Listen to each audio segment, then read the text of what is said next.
La primera vez que fui al Parque Central de Nueva York, recuerdo, y después he ido muchas veces más, recuerdo que fui a un lugar que se llama Imagine, creo que he hablado de esto otras veces, donde según cuentan John Lennon paseaba, él vivía muy cerca de ahí, en el edificio Dakota, donde fue asesinado un día de diciembre, si mal no recuerdo.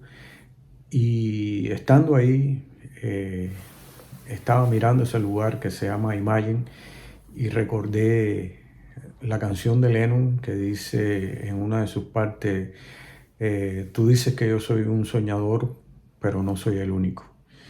Y hablando de esos sueños, yo realmente nunca imaginé que iba alguna vez a estar ahí en el Parque Central de Nueva York, como tampoco nunca imaginé que iba a cruzar el puente de Brooklyn, esos lugares que uno había visto en películas. Confieso que no solo eso, sino que yo no sabía que existía eh, esto del parque no, de este espacio que se llama Imagine. Pero bueno, no es precisamente hoy que vengo a hablarles de eso. Yo quería hablarles sobre todo de esas cosas que uno ve a veces en películas, en libros o escucha en canciones y uno quiere conocer. Y así me pasó hace ya bastante tiempo. Un buen amigo leía una novela, un escrito de el autor eh, Norberto Fuentes, un autor cubano que decía, la obra se llamaba Hemingway en La Habana o Hemingway en Cuba, y él mientras leía la novela iba visitando los lugares que citaba la novela. Y a mí eso se me quedó siempre en la mente y quise imitarlo, por así decirlo. Y así lo hice, así lo hice. Recuerdo que a través de mi vida, hace un poco de frío, he tratado de visitar lugares donde citan tanto, como le digo, películas, canciones y novelas. Y hoy quería hablarles un poquito de eso. Yo recuerdo que después, una de las cosas, leí una novela que se llamaba Salida 19.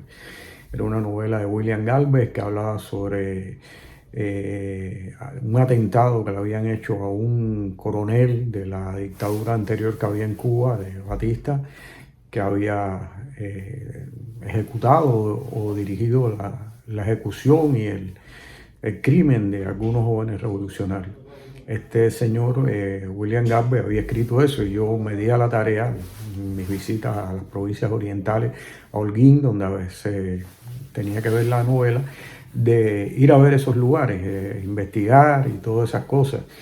Y recuerdo que ahí conocí hasta la hija de uno de los que participó en el comando, que orgullosamente me decía que no había sido William Garvey que disparó porque eh, había dicho algo así como que se había cobardado, ¿no? Realmente matar a una persona hay que pensarlo, ¿no? Y William Garvey creo que en el libro decía que lo que pasó es que no estaban seguros si era él o si era otra persona porque no lo habían visto físicamente nunca. Pero bueno, ahí mi interés por esta novela decayó realmente, pero sí después, ya en Bolivia, después de haber leído, o sea, casi todos hemos leído muchas veces el diario del Che Guevara en Bolivia, preferí ir a esos lugares, incluso al lugar donde fue ejecutado un día, un 9 de octubre del año 1967, si mal no recuerdo, aunque la historia que nos han contado a nosotros dice que cayó en combate el 8 de octubre, realmente fue capturado y lo que pasó después, incluso tengo un escrito en mi blog donde yo titulo La higuera del silencio y es el día que estuve ahí precisamente.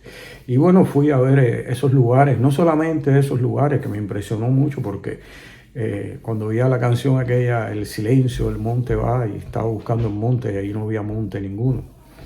era muy descampado y realmente, como había leído uno de sus guerrilleros, Benigno, Darío Alarcón, realmente habían pasado evadiendo al ejército, por no decir huyendo al ejército, casi toda la trayectoria. Uno lo lee en el diario.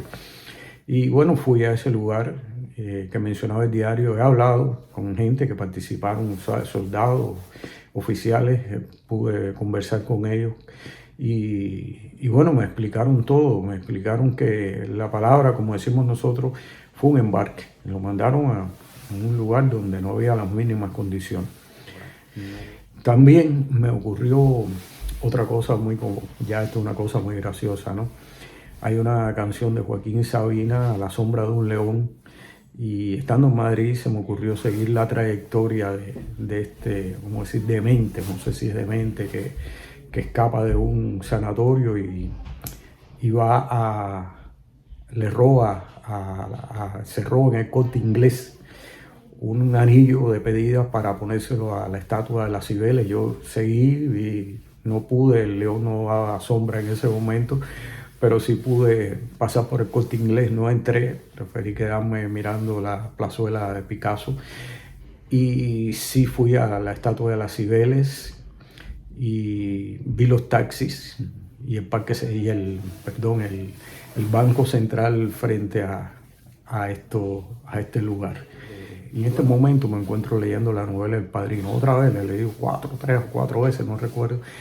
Y cuando uno vive en Nueva York, uno ve mejor la película y la va entendiendo, sobre todo los que somos muy aficionados a la película y a la novela, que es mucho más interesante, mucho más explícita como novela del film.